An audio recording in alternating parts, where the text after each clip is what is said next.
Hello friends, मैं अभिषेक कुमार समृद्धि IAS के online platform पे आप सभी का स्वागत करता हूं, अभिनंदन करता हूं। दोस्तों, आप सभी को पता है कि आज एक बहुत ही जबरदस्त सुनवाई जो है सुप्रीम कोर्ट में होने वाली थी बीएड वर्सेस बीटीसी मामले को लेकर के। दोस्तों, तो अब से कुछ ही देर पहले यह सुनवाई जो है समाप्त हो चुकी है और आज की जो सुनवाई थी वो बहुत ही जबरदस्त रही। बीएड और डीएलएड दोनों की तरफ से जो बहुत ही जबरदस्त आर्गूमेंट देखने को मिला। क्या क्या पॉइंट रखे गए और बीएड के तरफ जो है वो क्या फैसला आता दिख रहा है, यानी कि कौन कौन से पॉइंट रखे गए, बीएड के वकील ने क्या कहा, डीएलएड के वकील ने क्या कहा, बीएड के जो senior advocate Tushar Mehta sir जो थे उन्होंने क्या पॉइंट रखे, इन सभी पॉइंट के बारे में हम बात करेंगे तथा लास्ट में जो है क्या फैसला आया इस पर भी हम बात करेंगे। दोस्तों, तो सबसे पहले अगर आप इस चैनल पे नए विजिट कर रहे हैं तो इस चैनल को सब्सक्राइब कीजिए, लाइक कीजिए, कॉमेंट कीजिए और ज्यादा से ज्यादा शेयर कीजिए कि जब भी कोई बीएड वर्सेस बीटीसी मामले को लेकर जब भी कोई नया अपडेट आए तो शीघ्रता से आप तक पहुंच पाए। दोस्तों, तो आज की जो सुनवाई थी दोस्तों, आज बहुत ही घमासान जो है आर्गुमेंट देखने को मिला और आज एक बार फिर से यह साबित हो गया कि सीनियर एडवोकेट जब किसी सुनवाई में बहस के लिए उतरते हैं तो उनका जो है नजारा और उनकी जो है एक अलग ही जो है रुतबा वहां पे दिखाई पड़ता है। दोस्तों, जजेस का जो रिस्पॉन्स होता है वो सीनियर एडवोकेट की तरफ बिल्कुल अलग ही होता है दोस्तों, जो कि आज देखने को मिला। आज कोर्ट में दोस्तों बीएड के वकील तुषार मेहता सर थे, तो उनकी तरफ से जो है बीएड की ओर से बातें रखी गई। पटवालिया सर भी बीएड की तरफ से थे और आज के जो जजेस थे वो स्पेशल बेंच के जो जज थे वो जस्टिस अनिरुद्ध घोष और जस्टिस सुधांशु गुलिया के बेंच में जो है इसकी सुनवाई होने वाली थी और डीएलएड के एडवोकेट यहाँ पे मीनाक्षी अरोड़ा मैम थी, जिसके बारे में आप सभी को पता है। तो दोस्तों, आज की जब सुनवाई स्टार्ट हुई तो सुनवाई की शुरुआत जो है वो आज स्टार्ट की गई पटवालिया सर के द्वारा और स्टार्टिंग में ही उन्होंने बिहार का मुद्दा उठाया और उन्होंने कहा कि बिहार में जो 22,000 शिक्षकों को अपनी नौकरी से हाथ धोनी है, नौकरी से हाथ जो धोनी पड़ी है, वहां से उन्होंने इसकी शुरुआत की, यानी बिहार का मुद्दा जो है सबसे पहले उन्होंने उठाया।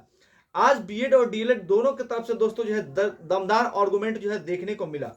पहले लगता था कि बीएड के पक्ष में तो कुछ है ही नहीं, बीएड जो है आसानी से बाहर हो जाएगा, लेकिन आज जब senior advocate Tushar Mehta sir बहस के लिए उतरे तो सब कुछ जो है दोस्तों वहां पे बदलता हुआ दिखाई दिया, एकदम से अलग। लेकिन सीनियर एडवोकेट ने वहां पे सारी चीजों को जो है वो बदल दिया और यूं कहे तो बीएड का जो ये पक्ष रखा जा रहा था उसमें बीएड की तरफ से जो उन्होंने जान फूंक दी, यानी कि जान डाल दी। आप सभी को पता है एमपी जो गवर्नमेंट है, मध्य प्रदेश की सरकार है, उसने तुषार मेहता सर को ला करके खड़ा कर दिया है बीएड के पक्ष में जो है बहस करने के लिए। तो दोस्तों, आप सभी को पता है कि तुषार मेहता सर ने कहा कि 11 अगस्त को जो फैसला लिया गया था उसमें जो है प्रोस्पेक्टिव होना चाहिए। दोस्तों, ये उन्होंने कहा, यानी तुषार सर ने क्लियर कहा कि आपके डिसीजन का जो है हम स्वागत करते हैं, लेकिन डिसीजन प्रोस्पेक्टिव होना चाहिए और 11 अगस्त 2023 के बाद से जो है वो डिसीजन जो है वो लागू होना चाहिए, ऐसा तुषार सर ने कहा। इसके बाद दोस्तों डीएलएड के जो वकील थी मीनाक्षी अरोड़ा मैम, उन्होंने कहा कि हम भी ऐसा ही मानते हैं कि प्रोस्पेक्टिव जो है वो होना चाहिए, लेकिन राजस्थान का जो फैसला आया था 25 नवंबर 2021 का, उसके बाद इसको जो है लागू होना चाहिए, ऐसा उन्होंने कहा। और एमपी का जो नोटिफिकेशन आया था वो 2022 में आया था, तो उसके बाद जो है 2022 में एमपी का जो नोटिफिकेशन जो है वो आया था, तो उसका फैसला जो है और इसका फैसला 2021 में आया, तो इस पे जो है ये लागू होना चाहिए, ऐसा उन्होंने कहा। सबसे बड़ा मोड़ आया दोस्तों चेंजिंग को लेकर के, यानी चेंजिंग पे ब्रिज कोर्स को लेकर के जब बात की गई, चेंजिंग जो है ब्रिज कोर्स को लेकर के आया, यानी ब्रिज कोर्स को लेकर के यह देखने को मिला कि जजेस भी जो है वो समझ गए थे कि इस पे जो है कोई फैसला फिलहाल होता नहीं दिख रहा था। तो जस्टिस का वहां पे क्या कहना था ये मैं आप सभी को बता दूं। देखिए, जो जस्टिस सुधांशु गुलिया थे उन्होंने कहा, एक क्लियर कहा कि BEd is not eligible for PRT, यानी कि पीआरटी के लिए बीएड जो है वो एलिजिबल नहीं है। यानी बीएड के वकील ने, तो इस पर बीएड के वकील ने कहा कि नहीं ओवर क्वालिफाई है, तो सुधांशु गुलिया सर ने कहा कि नहीं क्वालिफाई ही नहीं है क्योंकि इनको जो ट्रेनिंग ही नहीं दी गई है। तो ट्रेनिंग पर आके जो है यहाँ पे क्वेश्चन मार्क खड़ा हो गया। इस पर बीएड के एडवोकेट ने कहा कि जो अपॉइंट है पहले से उनको जो है ब्रिज कोर्स करा दिया जाएगा, यानी कि उनको ब्रिज कोर्स जो है वो कराना है। इस पे मीनाक्षी मैम ने कहा कि हमने आरटीआई किया है और आरटीआई का जो जवाब है एनसीटी की तरफ से आया है, तो एनसीटी का कहना है कि ब्रिज कोर्स कराने वाला कोई भी इंस्टीट्यूशन फिलहाल भारत में नहीं है, यानी भारत में जो है ब्रिज कोर्स कराने का कहीं पे भी नामो निशान अभी जो है वो नहीं है, इसका हमारे पास प्रूफ है। तो पटवालिया सर ने इस पर हिमाचल प्रदेश का मामला उठाया और उन्होंने कहा कि हिमाचल की राजस्थान का जो फैसला आया उसके बाद ही जो है हिमाचल प्रदेश में अपना फैसला सुनाया गया और 1 to 5 में वहां पे जो है हिमाचल प्रदेश में बीएड को रखा गया, ये उन्होंने कहा। तो इसमें दोस्तों बहुत सारी बातें जो है आज कोर्ट रूम में देखने को मिली। सभी जजेस जो एडवोकेट थे उन्होंने अपने अपने पॉइंट रखे।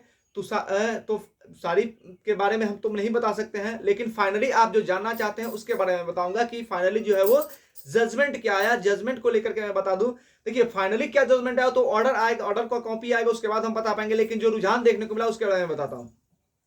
तुषार मेहता सर ने लास्ट में कहा कि सर हम लोग जो है वो रिक्वेस्ट कर रहे हैं कि जो बीएड के कैंडिडेट जो ऑलरेडी अपॉइंट है उनके बारे में सोचा जाए और 11/10/2023 के बाद जो भी सिलेक्शन हो रहा है उसको एंटाइटल माना जाए, लेकिन पहले से जो अपॉइंटमेंट हो चुका है उनको एंटाइटल जो है वो माना जाए। यानी कि अब जो हो रहा है उनको एंटाइटल ना माना जाए और जो पहले हो गया है उनको एंटाइटल माना जाए, ऐसा उन्होंने कहा। इनकी बातों को सुना भी गया है जजेस की तरफ से। तो देखिए ऐसा लग रहा है कि बीएड कैंडिडेट जो अपॉइंट है पहले से उनको रिलैक्सेशन मिलने की बात जो है वो सुनने में आ रही है। जो ऑर्डर आएगा तो उसके बाद ये सारी चीजें जो है वो क्लियर हो जाएगी। अनिरुद्ध घोष जो जज से उन्होंने बीएड को पक्ष में जो है एक चीजें कही कि वैसे जो बीएड के कैंडिडेट जो अपॉइंट है वो जो है ब्रिज कोर्स कर ले, कहीं से भी अगर पॉसिबल हो तो ब्रिज कोर्स वो कर ले। और दूसरी बात उन्होंने कही कि या फिर अगर ऐसा नहीं होता है तो वो किसी ओपन यूनिवर्सिटी से डीएलएड का कोर्स कर ले। तो ये अनिरुद्ध घोष सर जो जस्टिस थे उनकी तरफ से कहा गया।